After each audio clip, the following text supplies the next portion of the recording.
Welcome to the Explainer. So, if you've ever spent any amount of time with a toddler, you are probably intimately familiar with that endless, looping, kind of chaotic wall of sound that is children's nursery rhymes. At first listen, it really just seems like a noisy block of colorful distractions, right? Just something to keep young minds occupied. But if we actually peel back the layers and look at the textual data beneath those catchy tunes, a completely different picture emerges. What we're actually looking at is a highly structured, super comprehensive early childhood syllabus. It's foundational education disguised as playtime. Today, we're going to unpack the hidden curriculum of these seemingly simple songs. Okay, let's dive into this, because the source material actually gives away its own game. There's this incredibly telling line right there embedded in one of the songs. It goes, "Tomorrow we'll bring up the skill we've been trying to master, we'll master it and conquer it, and maybe we'll teach it after." I mean, wow. The creators of these rhymes aren't just trying to entertain. They are explicitly stating a pedagogical goal. They're literally talking about skill acquisition, mastery, and then peer teaching. It's basically an educational manifesto hidden right inside a sing-along. So, here's our lesson plan for today's Explainer. First, we'll look at the hidden nursery curriculum. Then, math, subtraction, and spelling. Third, anatomy and daily hygiene. Next, road safety and financial literacy. And finally, the power of repetition. All right, Section 1, Math, Subtraction, and Spelling. Let's get into it. Let's start with the absolute building blocks of formal education, language arts and mathematics. You might think these concepts require flashcards and whiteboards, but these songs are actually doing the heavy lifting way before preschool even begins. Take the absolute classic, Bingo. Notice how the song utilizes this really clever technique called progressive omission. It stealthily teaches spelling by having the child vocalize the letters of the dog's name. But then it does something absolutely brilliant. It drops a letter and replaces it with a physical action, a clap. This heavily taxes and trains the child's working memory. They literally have to hold the spelling in their head, suppress the urge to say that first letter, perform a physical motor action, and then seamlessly resume vocalizing the rest of the word. It's a surprisingly sophisticated cognitive workout. And mathematics is woven right into the narrative too. The famous 5 little monkeys or 10 in the bed, yeah, they aren't just silly stories. These repetitive countdown songs are effectively a clever disguise for continuous descending subtraction drills. Every single time a monkey falls off or a little one says roll over, the total population drops by exactly 1. It teaches the mechanical action of subtraction alongside basic cause and effect. It's math education happening in real time. Now, what's really interesting about this slide is how these songs handle complex, abstract concepts. In the song 5 Little Sharks, the countdown continues until the very end, culminating in the line, "But no little sharks went swimming back." This introduces the mathematical concept of zero. For a developing brain, understanding that nothing is an actual quantifiable value, that's a massive conceptual leap, and it's taught here completely organically. On the language front, we have the alphabet song. What we're seeing here isn't just a song about letters. It is a massive, rapid-fire vocabulary download. A for apple, B for bat, C for cat. It systematically pairs abstract phonetic symbols with concrete nouns. It's setting the entire foundational phonetic architecture required for reading, and the whole shebang is delivered in under 2 minutes.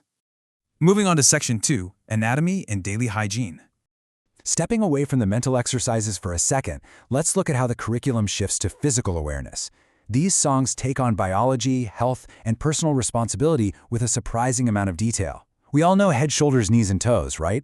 But look at the extended anatomical comprehensiveness here. The source material takes this song way beyond the basics.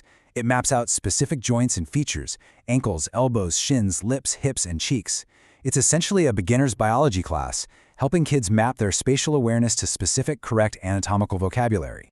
And hey, when things go wrong with that anatomy, the curriculum is totally ready for it. The Doctor song introduces some highly specialized medical vocabulary. Instead of letting children be terrified of a checkup, it completely demystifies the tools. It introduces words like stethoscope, used to hear the thumping in the chest, and a tongue depressor to open your mouth wide. It replaces the fear of the unknown with solid educational terminology. Beyond biology, there's this strict mandate for daily maintenance. Look at the rigorous routine building here. Brush teeth, wash face, comb hair, drink milk. But the real key to this is the execution. The song repeats the phrase, every day, properly, properly, properly. It's instilling not just the action itself, but the standard of execution and the vital importance of daily consistency. But hygiene isn't just physical, it's moral too. The rather intense Johnny Johnny rhyme presents a really fascinating dietary and moral conflict. Papa confronts Johnny, asking, "Eating sugar?" followed immediately by "telling lies." The song brilliantly equates the physical rule-breaking of sneaking sugar with the moral deception of lying. It's a quick, sharp lesson in integrity and dietary rules, all wrapped up in a super catchy call and response. All right, let's look at Section 3, Road Safety and Financial Literacy. This actually brings us to what I find to be the most surprising category of all: essential real-world survival and life skills hidden right in plain sight. And this brilliantly illustrates exactly what I mean. The song "Crossing the Street" is not a metaphor. It is a literal, step-by-step procedural manual for urban physical safety. Look left, look right, wait till the light goes green. By turning these critical safety protocols into a song, it embeds life-saving procedural memory right into a child's brain so that the action becomes automatic before they ever even step off a curb.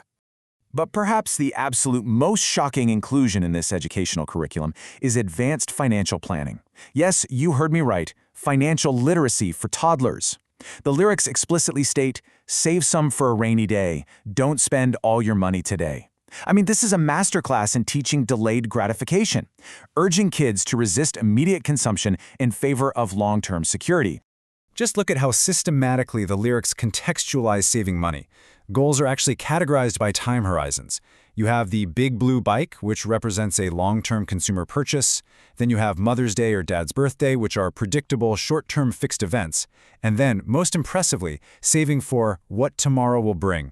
That is the literal definition of an unpredictable emergency fund. It is phenomenal financial programming. We even see an introduction to civil engineering and materials science. Seriously, the classic London Bridge is falling down operates as a rudimentary timeline of structural integrity. It tests different resources. Wood and clay will wash away. Bricks and mortar will not stay. Iron and steel will bend and bow. It's teaching children that different physical materials have entirely different properties, strengths, and vulnerabilities over time. And the curriculum doesn't stop at the city limits either. It introduces global geography and biology. Just look at the incredibly diverse and specific cast of the Australian Animals song. We aren't just talking about basic zoo animals here. We're introducing flying foxes, the wombat, the gala, the lyrebird, and the ibis. It stretches the child's understanding of global biodiversity with striking specificity. Moving to our final section, Section 4, the power of repetition. So we've seen the sheer breadth of this hidden syllabus, but how do we actually get these vast amounts of information to stick in a developing mind?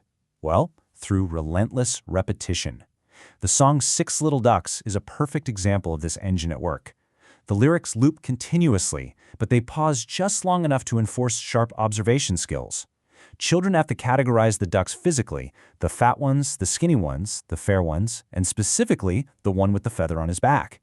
The repetitive loop holds their attention just long enough so the categorization can take root. So the crucial point is this. What we adults often perceive as annoying, endless repetition, hearing the exact same verse for the 50th time, is actually the sound of neural pathways hardening. We'll master it and conquer it. These repetitive loops are the very building blocks of human education. It's exactly how we drill math, vocabulary, safety, and hygiene into a brain that is really just waking up to the world.